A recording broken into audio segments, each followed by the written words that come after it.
Selamat datang di Serambi Borobudur. Untuk kali ini kita akan ngobrol dengan Bapak yang dulunya adalah mantan kepala desa dan sekarang bergelut atau berbisnis di bidang perikanan.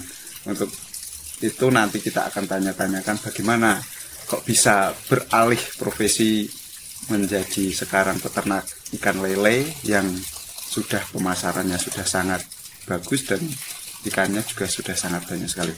Tanpa panjang lebar lagi, nanti kita akan ngobrol-ngobrol bareng dengan beliau Bapak Budi. Betul Pak? Ya. Bagaimana Pak kabarnya? Alhamdulillah sehat ya Pak. Ya. Alhamdulillah. Dulu Bapak memulai dari bisnis perikanan ini tahun berapa Pak? Tahun 2021. Berarti baru ini ya Pak ya, iya, belum terlalu lama. Ini berarti dimulai waktu pandemi. Nah, waktu pandemi itu jenengan mulai bisnis itu apakah bisa berjalan sesuai dengan apa yang jenengan harapkan? Karena kan di pandemi itu banyak orang mengeluhkan bahwasanya ekonomi susah dan penghasilan juga berkurang, komoditas pasar juga tidak bagus dan sebagainya. Itu bagaimana Pak mensikapi waktu pandemi memulai usaha seperti itu Pak? Saya memulai itu di awal tahun 2021. Okay. Itu saya ada lahan kosong. Yeah. Lahan kosong yaitu intinya lahan nganggur lah gitu. Saya kan pikir-pikir sama keluarga. Saya itu kan saya sebagai masih menjabat kepala desa, kurang lebih 5 tahun. 5 tahun, kan saya menjabat kades 6 tahun. Nah, dari 6 tahun itu saya menjabat 5 tahun, masih 1 tahun. Itu saya ngobrol-ngobrol sama keluarga, ada lahan kosong itu Mbak, coba nanti setelah selesai menjadi kades, coba mau usaha apa gitu. Dari istri saya dan keluarga saya memang ada lahan kosong. Coba dimanfaatkan dari lahan kosong itu buat kolam. Pertama itu coba buat kolam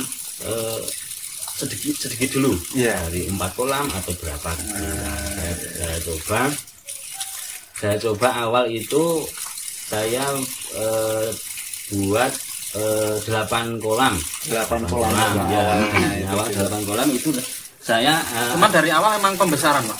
Pembesaran itu dari saya, istri saya kan bilang kalau ada teman jenengan yang sudah senior di perlelean. Berarti gitu. Ada yang jenengan tidak otodidak belajar itu enggak?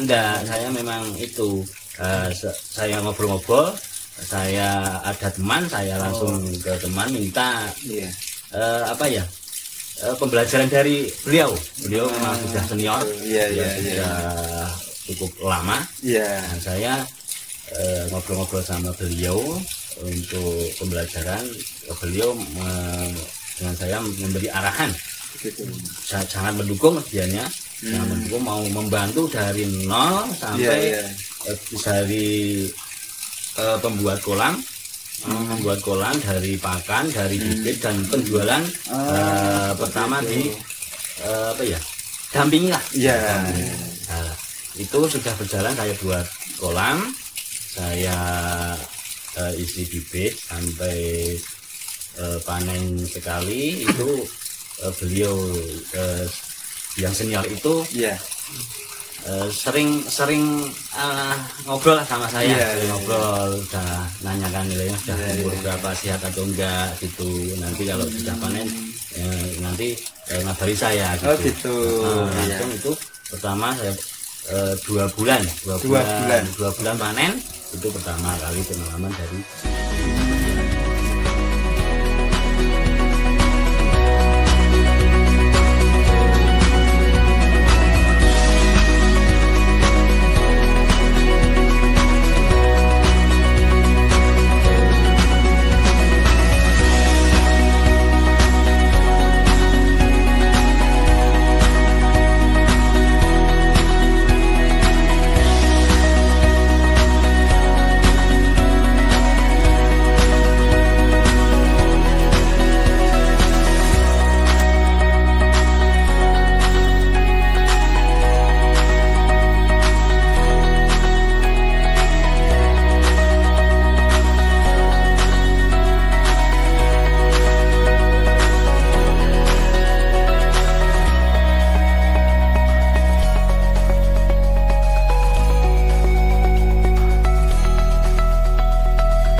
kemarin pandemi, walaupun pandemi itu untuk pemasaran tidak ada masalah ya Pak? Alhamdulillah tidak masalah, berjalan dengan lancar. Dengan lancar ya.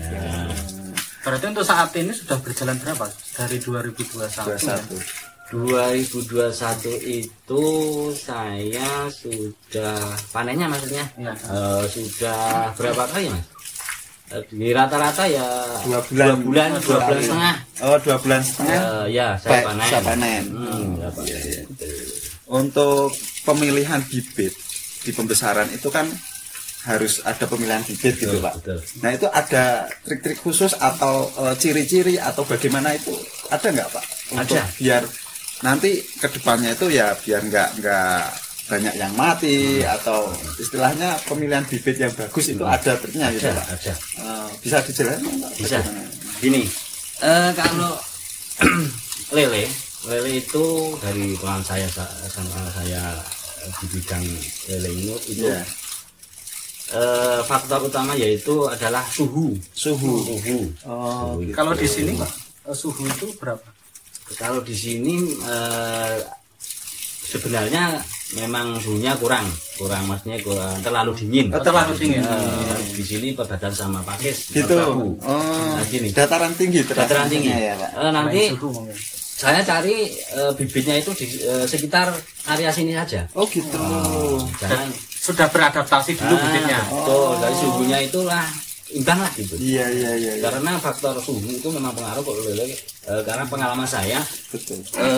Dari saya sudah pernah coba itu di daerah bibit, saya ambil bibit di daerah Mundian sana. Gitu. Saya tebar di sini itu lepas bibit. Itu lepas bibit itu lele langsung apa ya? Soalnya dangak gitulah. Ya, gitu. Gantung lah. Gantung gitu. Gantung itu langsung berapa hari lagi 2 hari itu sama banyak yang mati. Gitu, banyak yang mati.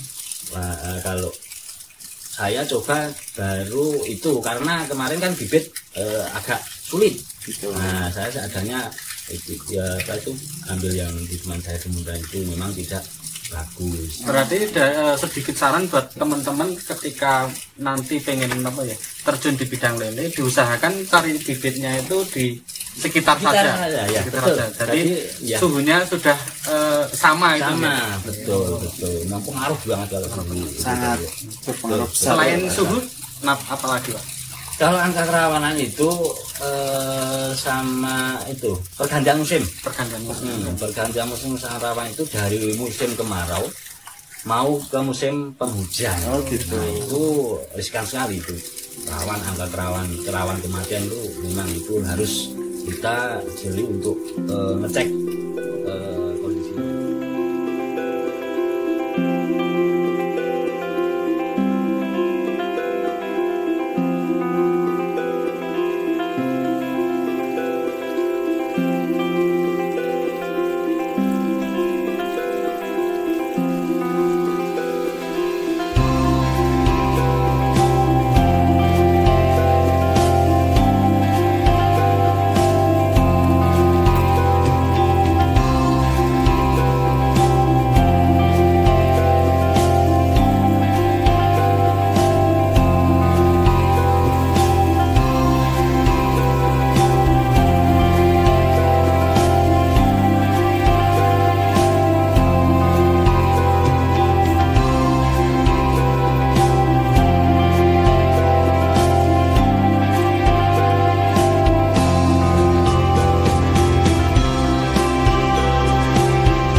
berapa Pak yang awal?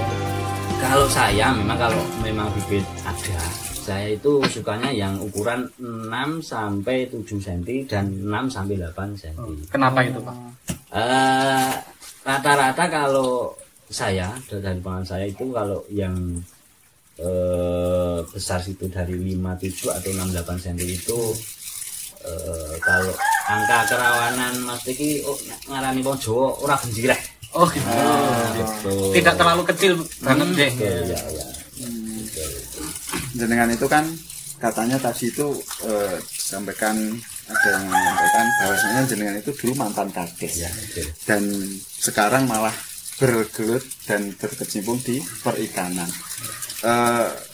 Kok jenengan bisa kepikiran langsung mengambil keputusan untuk itu berternak lele gitu Pak?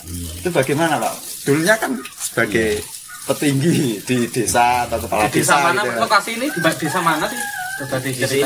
Di sini adalah untuk desa Telenten, Dusun Sajen, Kecamatan Candimulyo, Kabupaten. Ya. Nah, memang gini Mas, dari awal memang saya juga petani sebelum jadi kades saya memang petani. Ada saya ternak sapi lah gitu. Sapi saya mulai tahun 2008 sampai saya kan dulu sebelum jadi kades kan jadi kepala dusun Mas. Oh gitu. Ya, kepala dusun tahun 2013. Tahun 2013 sampai tahun 2016. Nah, tahun 2016 itu ada pilkades di desa Telenten. Oh gitu. Nah, saya ikut daftar, alhamdulillah saya jadi. Nah, jadi saya masih punya sapi ya, sapi. Dulu sambil mengarit Mas, tapi lama-lamaan jadi kades. Kalau ada kegiatan di luar daerah gitu. Itu sampai 2 sampai 3 hari itu kan Rakopen ya betul, ada yang saya suruh orang untuk mencari rumput. Tapi kan kalau namanya hewan itu kan yang bernyawa itu kasih sayang Mas, betul saya sayang. Kalau penane kurang ya tetap ya bagus Mas. Nah itu saya terjun itu saya bandingkan sama saya sebelum berhenti jadi purna jadi kades itu, yaitu kok lele itu saya coba kemarin juga. Saya sempat kepikiran dulu Mas, kan di sini dulu banyak Mas dari kelompok itu untuk pembesaran lele banyak Mas. Tapi iya banyak dulu. Waktu sekitar tahun 2000 itu ada kelompok yang dapat bantuan bibit dari Jawa Timur katanya. Itu enggak jadi Mas, enggak jadi, itu cuma samusim sudah. Nah, saya coba coba dengan ya tadi musyawarah itu saya coba dengan keluarga coba berjalan 8 bulan kok enak dari petani peternak sapi sama beralih profesi dari sapi ke lele itu lebih enakan lelenya begitu ya. Berarti jenengan itu ada jiwa atau basic peternak itu memang dari dulu gitu ya Pak ya? Emang kalau dulu memang almarhum ayah saya gitu. Itu kalau sama namanya hewan-hewan memang dari kecil sampai beliau meninggal masih ada punya ingon-ingon lah. Oh gitu. Burung dari bapak sama bapak saya itu dari burung.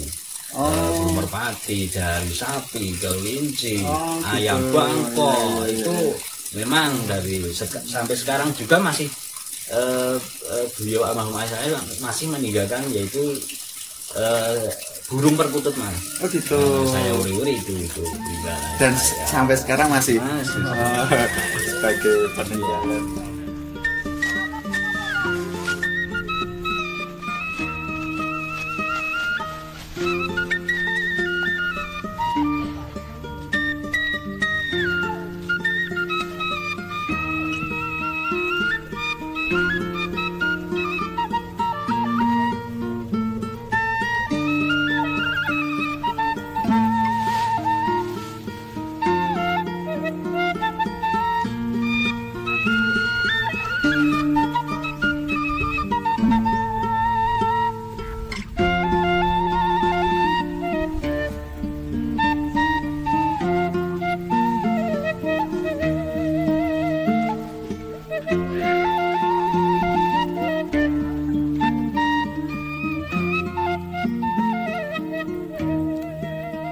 gini Pak, mungkin dari teman-teman ketika pengen terjun di bidang perikanan yang mau memulai itu modalnya itu besar enggak sih Pak?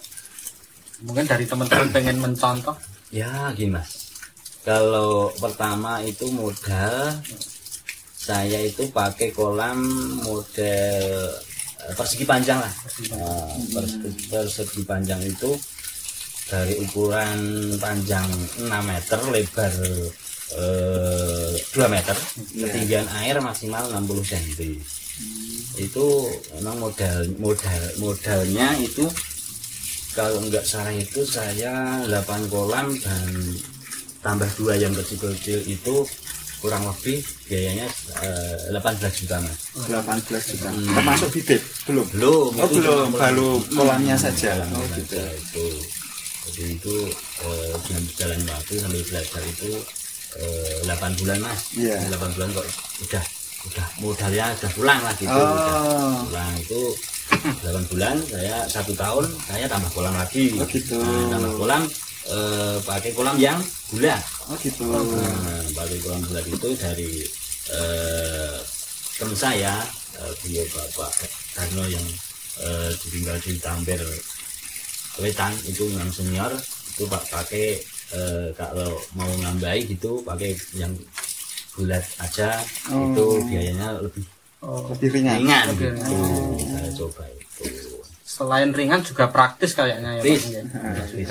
Itu nggak permanen Mas. Oh nggak permanen. Itu bisa dipindah-pindah. Oh gitu. Iya. Bisa dipindah-pindah. Semisal mau posisinya dipindah ke depan bisa. Atau di samping rumah itu bisa gitu. Iya. Kalau permanen atau yang pakai terpal atau asbes gitu kan harus bongkar Mas. Oh gitu. Iya. Sudah nggak bisa terpakai lagi. Mungkin yang bisa terpakai cuma terpalnya. Kalau di rata-rata untuk saat ini hasil panen berapa Pak? Berapa kuintal? Kalau apa itu? Kalau bagus itu 1000-nya itu bisa kalau bagus loh Mas itu dari 1000 ekor bisa mencapai 1 kintal atau 1 kintal lebih 10 kilo gitu. Padahal untuk saat ini jenengan itu sudah berapa ini? Yang ditebar berapa ini? Kalau semua itu sudah 68.000 Coba dari teman-teman dikalikan saja. 68.000 kali 1 kintal. 1 kintal coba. Dari teman-teman minat enggak nih ya. Terus Pak, untuk yang selain tadi juga disampaikan untuk pembibitan lele itu harus bagus memilih bibit, kemudian kita juga harus paham dengan cuaca. Untuk pakan sendiri itu ada khusus nggak Pak? Semisal biar cepat besar atau biar cukup hanya 1 pakan saja kan kalau tidak salah itu saya pernah dengar itu katanya lele itu kalau cuma dikasih pelet saja itu tetap masih kurang karena lele itu makannya itu sangat kuat sekali gitu loh, sangat banyak sekali. Nah itu kalau dari Bapak sendiri cukupkah hanya pelet dan dengan proporsi yang tertentu atau bagaimana Pak? Untuk pakan sendiri. Untuk pakan, untuk saya memang saya full pelet Mas. Full pelet. Pakan saya full pelet. Memang gini Mas. Kalau lele memang makannya membutuhkan yang banyak. Ya. Dan kalau mengejar 2 sampai 2,5 bulan panen itu kalau saya kan lele kan membutuhkan protein yang tinggi Mas. Nah itu carikan pakan lele yang proteinnya yang tinggi Mas. Oh gitu. Apa itu? Kalau protein selisih 2% saja sudah pengaruh itu Mas.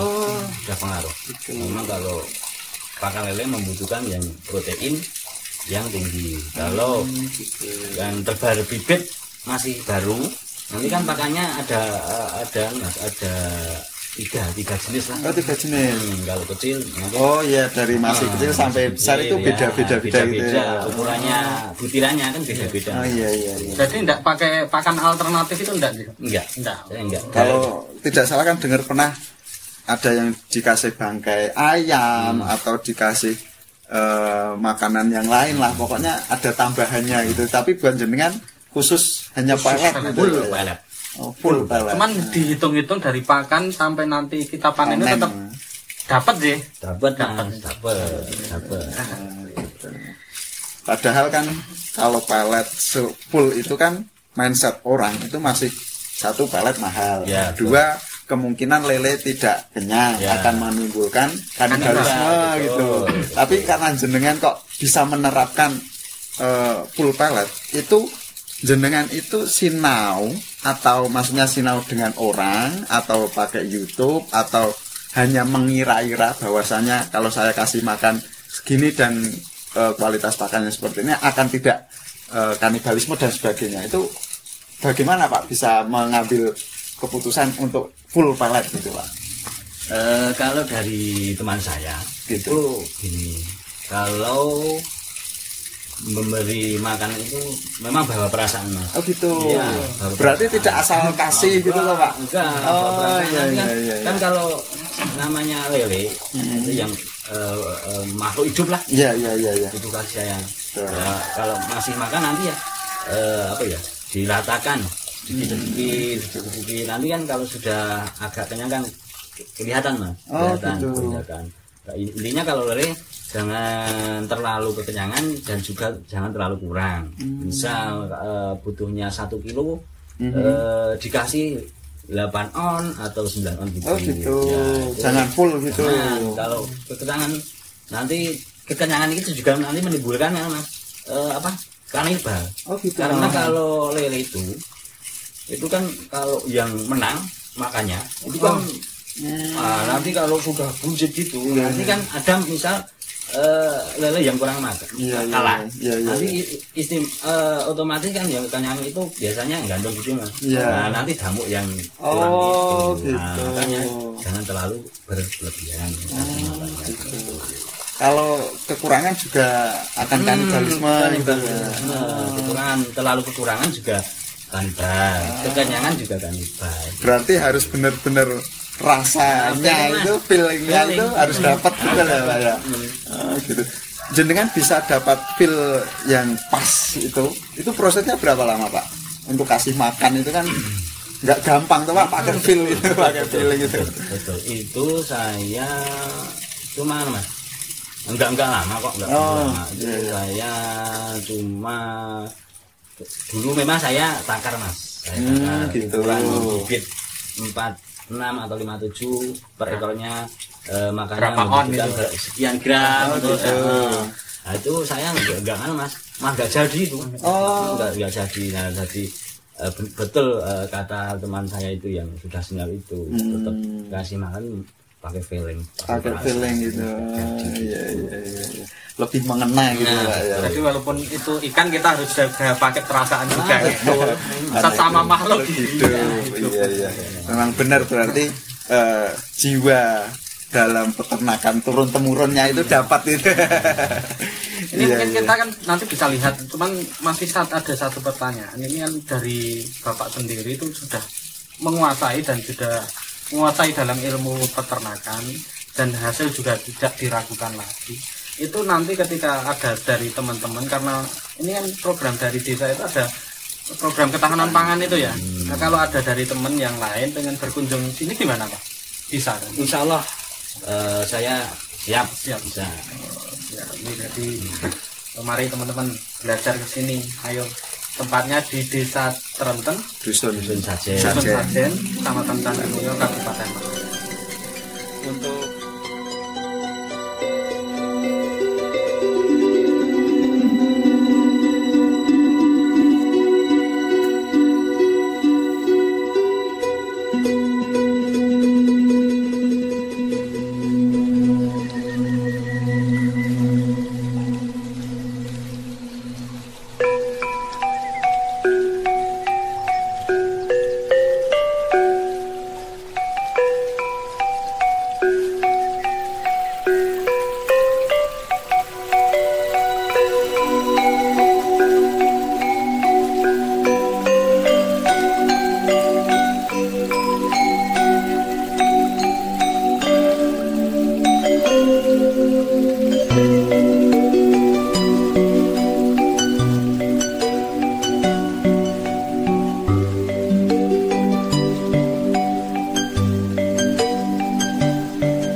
Dari saya itu sebelum panen itu kan mungkin ada perlakuan khusus atau tidak Pak untuk lele itu Pak, misalnya airnya harus diganti dulu, kemudian cara pengambilannya tidak boleh dimasukin, harus langsung dijaring atau bagaimana itu Pak, itu ada nggak Pak? Ada. Waktu panennya itu Pak? Ada.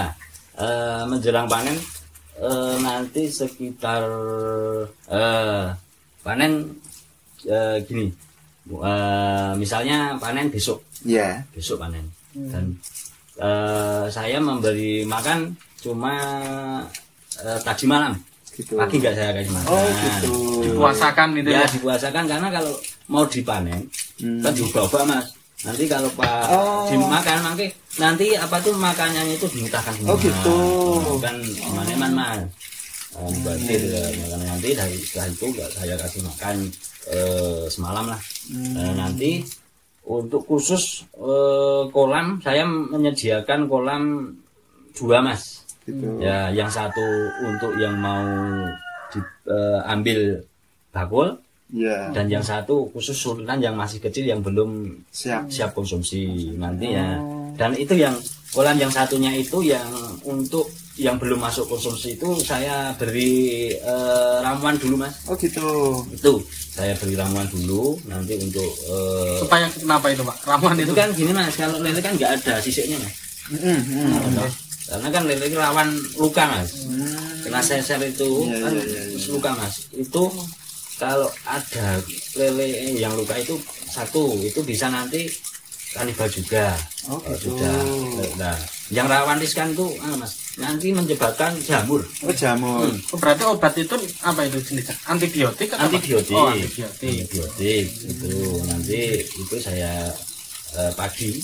Nah kalau mau nanti siang panen, nah, pagi sudah saya beri ramuan itu untuk mengantisipasi jamur Mas. Kalau penyakit jamur itu di lele itu memang sangat nularnya cepat sekali. Oh gitu.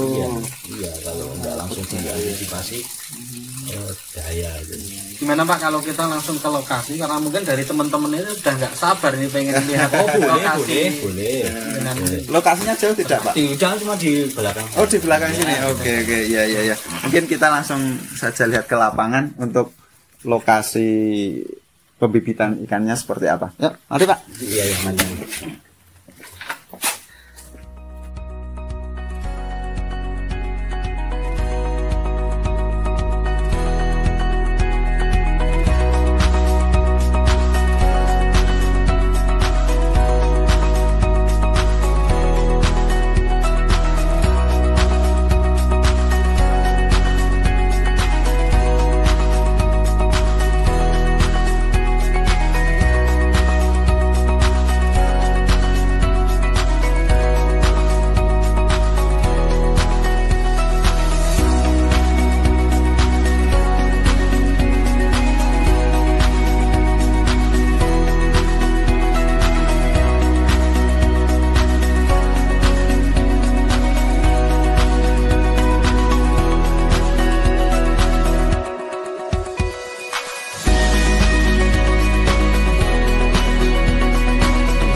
Nah, itu tadi teman-teman, kita sudah ngobrol-ngobrol dengan narasumber Bapak Budi. Beliau yang dulunya mantan kepala desa dan sekarang menjadi pebisnis peternak ikan lele dan sudah sukses, sudah pemasarannya juga sudah bagus sekali, sangat menginspirasi sekali buat teman-teman yang ingin belajar ke sini. Nanti juga bisa berkunjung ke sini untuk mempelajari bagaimana cara peternakan lele, bagaimana cara pemasaran dan sebagainya, cara pemilihan bibit dan sebagainya. Itu nanti bisa berkunjung ke sini agar lebih jelas nanti. Mungkin itu yang kita sampaikan, kita sajikan ke teman-teman semuanya. Saya Yitno pamit, Bapak Budi pamit, Bapak Idris pamit. Sampai jumpa ke acara yang lainnya. Jangan lupa like, comment, subscribe, dan share ke teman-teman kalian agar video ini bisa terkenal di mana-mana. Sekian, wassalamualaikum warahmatullahi wabarakatuh.